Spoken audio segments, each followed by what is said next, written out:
പശ്ചിമേഷ്യ സംഘർഷഭരിതമായ ഒരു സാഹചര്യത്തിലൂടെയാണ് നീങ്ങുന്നത്. Iran, America തമ്മിൽ കടുത്ത രീതിയിലുള്ള പോരാട്ടം നടക്കുകയാണ്. അതായത് ഇറാൻ ഭരണകൂടത്തെ താഴെ ഇറക്കുക എന്നുള്ളതാണ് ട്രംപിന്റെ ലക്ഷ്യം. അപ്പോൾ ഒരു ഇറാൻ അമേരിക്ക യുദ്ധം നമുക്ക് പ്രതീക്ഷിക്കാൻ സാധിക്കും.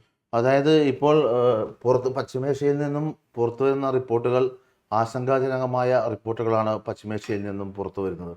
കാരണം അമേരിക്കയുടെ USS എബ്രഹാം ലിങ്കൺ എന്ന് പറയുന്ന വിമാനവാഹിനി കപ്പൽ ഇറാനിലേക്ക് അടുത്തുകൊണ്ടിരിക്കുന്നതായി റിപ്പോർട്ടുകൾ വരുന്നു. ഈ കപ്പൽ യാത്ര തുടങ്ങിയിട്ട് ഇപ്പോൾ ദിവസങ്ങളായി. ഇറാനെ ലക്ഷ്യമാക്കി ഏറ്റവും അത്യാധുനിക ബാലിസ്റ്റിക് മിസൈൽ ഉൾപ്പെടെയുള്ള ഏറ്റവും അത്യാധുനിക യുദ്ധ സന്നാഹങ്ങളുമായുള്ള കപ്പലാണ് USS എബ്രഹാം ലിങ്കൺ എന്ന് പറയുന്ന കപ്പൽ. കൂടാതെ മറ്റ് 3 യുദ്ധക്കപ്പലുകളും ഈ USS എബ്രഹാം കപ്പലിൻ്റെ കൂടെ സഞ്ചരിക്കുന്നതായ റിപ്പോർട്ടുകൾ പുറത്തു വരുന്നുണ്ട്. ഏറ്റവും വലിയ പ്രധാനപ്പെട്ട കാര്യം, ഇറാനെ ആക്രമിച്ചാൽ ഇറാൻ എന്തുകൊണ്ടും ശക്തമായി തിരിച്ചടിക്കുമെന്ന് ഇറാൻ മുന്നറിയിപ്പ് നൽകി കഴിഞ്ഞു. തങ്ങളുടെ കയ്യിൽ ആണവായുധം ഉൾപ്പെടെയുള്ള ഏറ്റവും ആധുനികമായ വെപ്പൺസ് തങ്ങളുടെ കയ്യിലുണ്ട്. അതുകൊണ്ട് തങ്ങളുടെ ഭാഗത്തു നിന്നുള്ള ആക്രമണം അമേരിക്കക്ക് പ്രവചനാതീതമായിരിക്കുമെന്ന് ഇറാൻ മുന്നറിയിപ്പ് നൽകി. മാത്രമല്ല, ചൈന, റഷ്യ തുടങ്ങിയ രാജ്യങ്ങളുടെ പിന്തുണ ഇതിനകം ഇറാനുണ്ട്. അപ്പോൾ സ്വാഭാവികമായും ചൈനയും റഷ്യയും സ്വാഭാവികമായിട്ടും നമുക്കറിയാം, ഫലസ്തീൻ ഇസ്രായേൽ യുദ്ധം നടക്കുന്ന സമയത്തും ഫലസ്തീൻ അനുകൂലമായ ഒരു നിലപാടെടുത്തെങ്കിലും പക്ഷേ ഒരു അഴകുഴമ്പൻ നിലപാടാണ് റഷ്യയും ചൈനയും ഈ ഫലസ്തീൻ ഇസ്രായേൽ വിഷയത്തിലൊക്കെ എടുത്തത്. പക്ഷേ ഇപ്പോൾ റഷ്യയും ചൈനയും കടുത്ത നിലപാടിലേക്ക് പോവുകയാണെന്നാണ് പുറത്തു വരുന്ന റിപ്പോർട്ടുകൾ. അതായത് റഷ്യയുടെയും ചൈനയുടെയും പിന്തുണ ഇറാന് അനുകൂലമായി വന്നിട്ടുണ്ടെന്നാണ് പുറത്തു വരുന്ന റിപ്പോർട്ടുകൾ. അതുപോലെ ഏറ്റവും മറ്റൊരു കാര്യം, ലബനാനിലെ ചെറുത്തുനിൽപ്പ് സംഘടനയായ ഹിസ്ബുള്ളയും യമനിലെ ഹൂത്തികളും ഇറാൻ അനുകൂലമായി പിന്തുണ പ്രഖ്യാപിച്ചു കഴിഞ്ഞു. അവർ പറയുന്നത് ഇറാനെ ആക്രമിച്ചാൽ സമ്പൂർണ്ണ യുദ്ധം ഉണ്ടാകുമെന്ന മുന്നറിയിപ്പുമായി അതുപോലെ ഇറാഖ് പാരാമിലിറ്ററി ഗ്രൂപ്പായ ഖത്തൈബ് ഹുസ്ബുള്ളയും പറഞ്ഞു. അംഗങ്ങളോട് യുദ്ധത്തിന് തയ്യാറാവാൻ അബു ഹുസൈൻ അൽ ഹമിദാവിയും പറഞ്ഞു കഴിഞ്ഞു. കാരണം അതായത് ഇപ്പോൾ ലെബനാനിൻ്റെയും അതുപോലെ തന്നെ ഹൂത്തികളുടെയും ഹിസ്ബുള്ളയുടെയും പിന്തുണയും ഇറാന് ലഭിക്കുമെന്ന സൂചനകളാണ് പുറത്തു വരുന്നത്. എന്തായാലും പശ്ചിമേഷ്യ ഒരു യുദ്ധത്തിലേക്ക് കടക്കുന്നതിൻ്റെ സൂചനകളാണ് പുറത്തു വരുന്നത്. അമേരിക്കക്കെതിരെ പുതിയ എന്ത് വില കൊടുത്തും തങ്ങൾ ചെറുത്തു നിൽക്കും, ശക്തമായ രീതിയിൽ തിരിച്ചടിക്കുമെന്ന് പറയുന്നത്. ഇന്ത്യയുടെ നിലപാട് വളരെ പ്രസക്തമായിട്ട് നമ്മൾ ചോദിക്കേണ്ടതാണ്. എന്താണ് നിലവിൽ ഇന്ത്യ ആരോപണം? ഇല്ല, ഇന്ത്യ നിലവിൽ ഇന്ത്യ ഒരു പരസ്യമായ നിലപാട് ഇതുവരെയും പറഞ്ഞിട്ടില്ല, ഈ വിഷയത്തിൽ പറഞ്ഞിട്ടില്ല. സ്വാഭാവികമായിട്ടും ഇന്ത്യ അമേരിക്കക്കൊപ്പം നിൽക്കാനാണ് സാധ്യത. അതുപോലെ മറ്റു ഗൾഫ് രാഷ്ട്രങ്ങളുടെ നിലപാട് നമുക്ക് ഒന്ന് എടുത്തു പറയേണ്ടതാണ്. UAE കടുത്ത നിലപാട് ഇതിനകം പ്രഖ്യാപിച്ചു കഴിഞ്ഞു. UAE പറയുന്നത് തങ്ങളുടെ വ്യോമപാതയോ ഭൂപ്രദേശമോ സമുദ്രപരിധിയോ ഉപയോഗിക്കാൻ അമേരിക്കയെ അനുവദിക്കില്ലെന്ന നിലപാട് യുണൈറ്റഡ് അറബ് എമിറേറ്റ്സ് പറഞ്ഞു. അതുപോലെ Qatar, Saudi Arabia, Oman, Kuwait ഉൾപ്പെടെയുള്ള രാജ്യങ്ങൾക്കും താല്പര്യമില്ല. അവർക്കൊരു സമാധാന അന്തരീക്ഷത്തിനാണ് താല്പര്യം, യുദ്ധത്തിന് താല്പര്യമില്ല.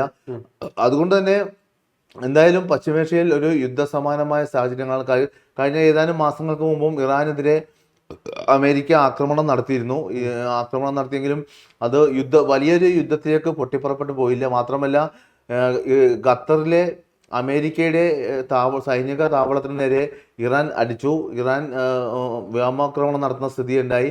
പക്ഷേ ആളപായം ഉണ്ടായില്ല. അതുകൊണ്ട് തന്നെ, കാരണം ഖത്തറുമായും ഈ പറഞ്ഞ UAEയുമായും സൗദി അറേബ്യയുമായും എല്ലാം ഇറാൻ വളരെ നല്ല ഒരു നയതന്ത്ര ബന്ധം, വിദേശ ബന്ധം, നല്ല സൗഹൃദ ബന്ധമുള്ള പുലർത്തുന്ന രാജ്യമാണ് ഇറാൻ. അതുകൊണ്ട് തന്നെ ഇറാനെ ആക്രമിച്ചാൽ സ്വാഭാവികമായിട്ടും ഇറാൻ കരുത്ത് കാട്ടും, ശക്തമായി തിരിച്ചടിക്കുമെന്ന കാര്യത്തിൽ സംശയമില്ല.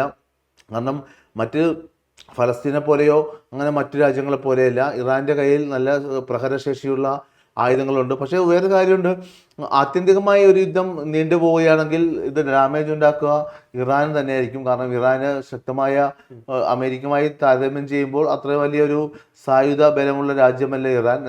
എന്തായാലും ഇവിടെ ഇറാൻ പ്രതിനിധിയുടെ വാക്കുകൾ കഴിഞ്ഞ ദിവസം വലിയ രീതിയിൽ വൈറലായിട്ടുണ്ടായിരുന്നു. അതായത് ഇറാൻ ഇന്ത്യയും തമ്മിലുള്ള ഒരു ബന്ധത്തെക്കുറിച്ച് സൂചിപ്പിക്കുന്ന വാക്കുകളായിരുന്നു. അതൊന്ന് ഞാൻ വായിക്കാം. ഇറാൻ ഇസ്ലാമിക് റിപ്പബ്ലിക്കിൻ്റെ സുപ്രീം നേതാവ് ഖമനേയും ഇറാനും ഇന്ത്യയും തമ്മിലുള്ള നല്ല ബന്ധവും സഹകരണവും ആവർത്തിച്ച് ആവശ്യപ്പെടുന്ന ആളാണ്. ചാബഹാറിൽ ഈ സഹകരണം മികച്ച രീതിയിൽ മുന്നോട്ട് പോകുമെന്ന് പ്രതീക്ഷിക്കുന്നു. ഇറാനും ഇന്ത്യയും തമ്മിലുള്ള ബന്ധത്തിൻ്റെയും സഹകരണത്തിൻ്റെയും ചരിത്രം ഇസ്ലാം ഉദയം ചെയ്യുന്നതിന് മുൻപ് തന്നെ വ്യക്തമാണ്.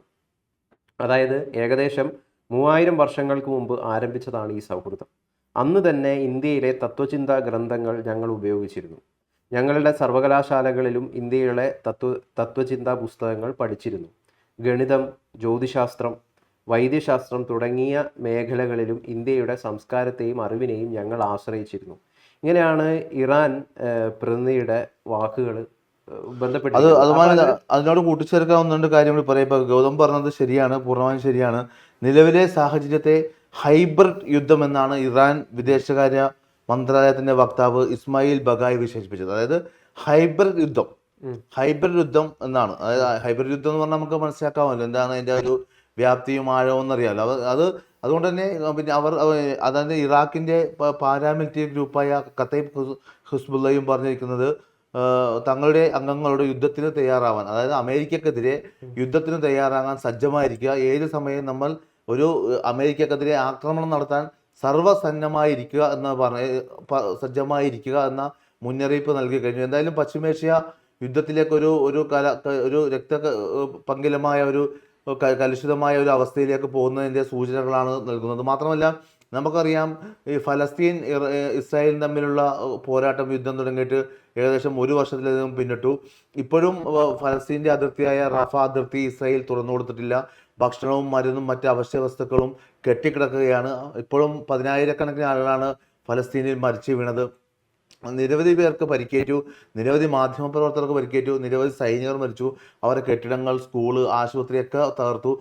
അങ്ങനെ പറയുകയാണെങ്കിൽ ഒരു കലാപകലുഷിതമായ ഒരു അത്യന്തം നരകയാതന അനുഭവിക്കുന്ന ഒരു ജനതയാണ് ഫലസ്തീനിലേത്. അതിന് സമാനമായ ഒരു അവസ്ഥ ഇറാനിലും സംജാതമാകുമോ എന്ന ആശങ്ക പശ്ചിമേഷ്യൻ രാഷ്ട്രീയ നിരീക്ഷകർ പറയുന്നുണ്ട്. ഇപ്പോൾ ഞാൻ കുറച്ച് മുമ്പ് അൽ ജസീറയിൽ ഒരു റിപ്പോർട്ട് വായിച്ചു. അപ്പോൾ അവർ പറയുന്നത് അമേരിക്ക ശക്തമായ രീതിയിൽ ഇറാനെ തുടർച്ചയായ ആക്രമണവും ദിവസങ്ങളോളം നീണ്ടുപോയാൽ ഫലസ്തീനേക്കാൾ ഭീകരമായ ഒരു അവസ്ഥയിലേക്ക് നീണ്ടുപോകുമെന്നാണ് പറയുന്നത്. അമേരിക്കയുടെ താല്പര്യത്തെക്കുറിച്ചാണ് നമ്മൾ വിമർശിക്കുന്നത്. ആ താല്പര്യം എന്ന് പറയുന്നത് എല്ലാ ഭൂമിയും തങ്ങളുടേതാക്കി മാറ്റുക എന്ന് പറയുന്ന ഒരു സാമ്രാജ്യത്വ താല്പര്യമാണ്. അത് തന്നെയാണ് അമേരിക്ക ഇവിടെ കാണിക്കുന്നത്. പക്ഷേ നമ്മളിപ്പോൾ ഈ പലസ്തീനിൽ മരിച്ചു വീഴുന്ന ആളുകളെക്കുറിച്ച് നമ്മൾ വിലപിക്കുമ്പോൾ നമ്മൾ യഥാർത്ഥത്തിൽ ഇറാനിൽ മരിച്ചു വീഴുന്ന പ്രതിഷേധക്കാരെ കുറിച്ച് ഓർമ്മിക്കേണ്ട ഒരു കാര്യമാണ്. UN മനുഷ്യാവകാശ കൗൺസിലില് ഇറാൻ അനുകൂലമായിട്ടാണ് ഇന്ത്യ നിലപാടെടുത്തിരിക്കുന്നത്. അപ്പൊ അതിന് പിന്നാലെയാണ് ഞാനിപ്പോൾ നേരത്തെ വായിച്ച ഇറാന്റെ പ്രതിനിധിയുടെ ഒരു പ്രതികരണമൊക്കെ. ഇറാനിൽ കഴിഞ്ഞ ആയിരക്കണക്കിന് ആളുകളാണ് ഈ പ്രതിഷേധക്കാരെയാണ് ഈ ആയത്തുള്ള അലി ഖമനേയുടെ ഭരണകൂടം ഇല്ലാതാക്കിയിരിക്കുന്നത്. അപ്പോൾ അവർക്ക് വേണ്ടിയിട്ട് വാദിക്കുന്ന ഒരു സമൂഹം, അതായത് ഈ നേരത്തെ ഈ ഖമനേയെ പിന്തുണച്ചിരുന്ന ഈ ബസാറീസ് ആയിട്ടുള്ള ആളുകളൊക്കെ ഉണ്ട്. അവർ പോലും ഇപ്പോൾ ഖമനേയി ഭരണകൂടം താഴത്തിറങ്ങണമെന്ന് ആഗ്രഹിക്കുന്നുണ്ട്. അപ്പോൾ അതിൻ്റെ അർത്ഥം എന്ന് പറയുന്നത് ഇറാൻ ജനതയ്ക്ക് യഥാർത്ഥത്തിൽ ഒരു വല്ലാത്ത സ്വാതന്ത്ര്യത്തിന് ആഗ്രഹിക്കുന്ന ഒരു ജനതയാണ്. ആ ജനതയ്ക്ക് ആ സ്വാതന്ത്ര്യം കഴിഞ്ഞ 2 മാസമായിട്ട് ഇറാനിൽ ആഭ്യന്തര കലാപം രൂക്ഷമാണ്. കണക്കുകൾ പ്രകാരം ഇപ്പോൾ 3000-ലധികം പേരൊക്കെ മരിച്ചെന്ന് പറയുന്നു. അതൊക്കെ ഔദ്യോഗികമായ കണക്കല്ല, അൺഒഫീഷ്യൽ കണക്കാണ്. നിരവധി പേർക്ക് പരിക്കേറ്റിട്ടുണ്ട്, നിരവധി പേർ ആശുപത്രിയിലാണ്, കുട്ടികൾ ഉൾപ്പെടെയുള്ള നിരവധി പേർ മരിച്ചു ഇറാനിൽ ആഭ്യന്തര സംഘർഷം. ഇതിന് അമേരിക്ക ഈ സംഘർഷത്തിൽ അമേരിക്ക പരോക്ഷമായി പങ്കുവഹിക്കുന്നുണ്ടെന്ന ആരോപണവും രാജ്യാന്തര തലത്തിൽ ശക്തമാണ്. പല പശ്ചിമേഷ്യൻ നിരീക്ഷകരും അൽ ജസീറയും BBC പോലുള്ള മാധ്യമങ്ങളൊക്കെ റിപ്പോർട്ട് ചെയ്യുന്നുണ്ട്. എന്തായാലും ഇറാനിൽ നിന്ന് വരുന്ന വാർത്തകൾ അത്ര ശുഭകരമല്ല. പറഞ്ഞോളൂ. എന്തായാലും നമുക്കറിയാം 2022 നമ്മുടെ മഹ്സ അമീനി അവിടെ കസ്റ്റഡിയിൽ എടുക്കുകയും പിന്നെ അവിടുന്ന് പോലീസിന്റെ ബ്രൂട്ടലായ ആക്രമണം മൂലം കൊല്ലപ്പെടുകയും ചെയ്തിട്ടുണ്ടായിരുന്നത്. വലിയ അതിന്റെ വിഷയത്തിൽ നമ്മുടെ നാട്ടിലടക്കമുള്ള നിരവധിയായിട്ടുള്ള ഇറാൻ അനുകൂലിച്ചുകൊണ്ടുള്ള ഇറാനിന്റെ സ്വാതന്ത്ര്യത്തിന് വേണ്ടി വാദിക്കുന്ന നിരവധിയായിട്ടുള്ള ആഹ്വാനങ്ങൾ നമ്മൾ കേട്ടു. അപ്പം കുറച്ച് കാലങ്ങളല്ല, നിരന്തരമായിട്ട് ഇറാനിൽ ഈ 1979 ശേഷം ഇത്തരത്തിലുള്ള, അതായത് 1979 മുമ്പുള്ള ഇറാനും അതിന് ശേഷമുള്ള ഇറാനും, ഇത് രണ്ട് ഇറാനാണ്. അപ്പോൾ അമേരിക്കയുടെ താല്പര്യം എന്താണെന്ന് വെച്ച് കഴിഞ്ഞാൽ ഒരു വെസ്റ്റേണൈസ്ഡ് ആയിട്ടുള്ള ഒരു ചിന്തകളൊക്കെ ഉൾപ്പെടുന്ന കുറച്ചും കൂടി സ്വാതന്ത്ര്യമുള്ള ഒരു ഇറാനാണ് അമേരിക്കൻ ഭരണകൂടത്തിൻ്റെ ആവശ്യം. അത് അവിടെ കൊണ്ടുവരുമെന്നാണ് അമേരിക്ക പറയുന്നത്. അതുകൊണ്ട് തന്നെയാണ് ഈ പ്രതിഷേധക്കാരെ പോലും തങ്ങളുടെ ഭാഗത്തേക്ക് നിർത്താൻ വേണ്ടിയിട്ട് അമേരിക്കക്ക് സാധിക്കുന്ന ഏറ്റവും വലിയൊരു കാര്യം എന്ന് പറയുന്നത്. കാരണം ഇത്രയും കാലം ആയത്തുള്ള അലി ഖമനയുടെ ഭരണത്തിന് കീഴിൽ വലിയ രീതിയിലുള്ള പ്രശ്നങ്ങൾ, അതായത് അവർ നേരിട്ടിട്ടുണ്ട്. അതുകൊണ്ട് തന്നെയാണ് ഞാനിപ്പം പറഞ്ഞ പോലുള്ള നേരത്തെ ബസാറീസ് അടക്കമുള്ള ആളുകൾ ഈ പല പ്രക്ഷോഭങ്ങൾ വരുമ്പോൾ ഖമനയെ പിന്തുണച്ച് നിന്നിട്ടുണ്ടെങ്കിൽ ഇപ്പം അവർ പോലും എതിർക്കുന്ന സാഹചര്യമാണ്. ഖമനയെ വീഴണമെന്ന് അവിടുത്തെ ജനം യഥാർത്ഥത്തിൽ ആഗ്രഹിക്കുന്നുണ്ട്, പല ജനവും. അപ്പോൾ ആർക്കൊപ്പം ആ ജനത നിൽക്കും? അവർക്ക് വേണ്ടിയിട്ട് സ്വന്തമായിട്ട് അവർ നിൽക്കുമോ, അതോ അമേരിക്കയുടെ താല്പര്യത്തിന് കീഴെ വീണു പോകുമോ എന്നുള്ളതാണ് ഏറ്റവും പ്രധാനപ്പെട്ടുള്ളൊരു കാര്യം എന്ന് പറയുന്നത്. ഇതിൽ ഏറ്റവും കൗതുകരമായ കാര്യമേ ഈ വിഷയത്തിൽ, അതായത് ഇപ്പോൾ ഇറാനെതിരെ അമേരിക്ക അടിക്കാൻ പോകണമെന്നാണല്ലോ പറയുന്നത്, അല്ലാതെ ഇറാൻ അമേരിക്ക യുദ്ധത്തിലേക്ക് പോകുന്നു എന്നാണ് രാജ്യാന്തര മാധ്യമങ്ങളൊക്കെ വിശേഷിപ്പിക്കുകയും റിപ്പോർട്ടുകയും ചെയ്യുന്നത്. ഇതിൽ ഏറ്റവും ശ്രദ്ധേയമായ കാര്യം രണ്ട് രാജ്യങ്ങളുടെ നിലപാട് ശ്രദ്ധേയമാണ്. ഞാൻ നേരത്തെ സൂചിപ്പിച്ചിരുന്നു, ഒന്ന് റഷ്യ, മറ്റൊന്ന് ചൈന.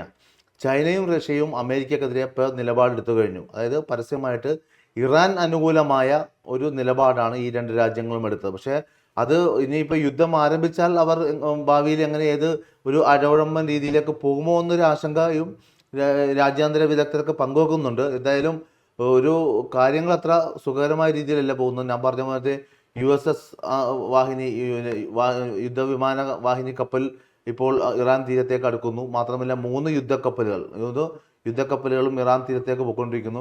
വല്ല സർവ്വസന്നമായ ഏറ്റവും അത്യാധുനിക മിസൈലുകളും ബാലിസ്റ്റിക് മിസൈലുകളും വെടിക്കോപ്പുകളും യുദ്ധസാമാനമായ യുദ്ധസാമഗ്രികളുമായി പോയിക്കൊണ്ടിരിക്കുകയാണ്. എന്തായാലും ഇറാൻ വിഷയത്തിൽ നമ്മൾ ഇറാൻ ഭരണകൂടത്തിൻ്റെ ഒപ്പം നിൽക്കുമോ, അവിടെ പ്രതിഷേധിക്കുന്ന ജനങ്ങളുടെ ഒപ്പം നിൽക്കുമോ എന്ന് പറയുന്ന ഒരു ആശയക്കുഴപ്പത്തിലാണുള്ളത്.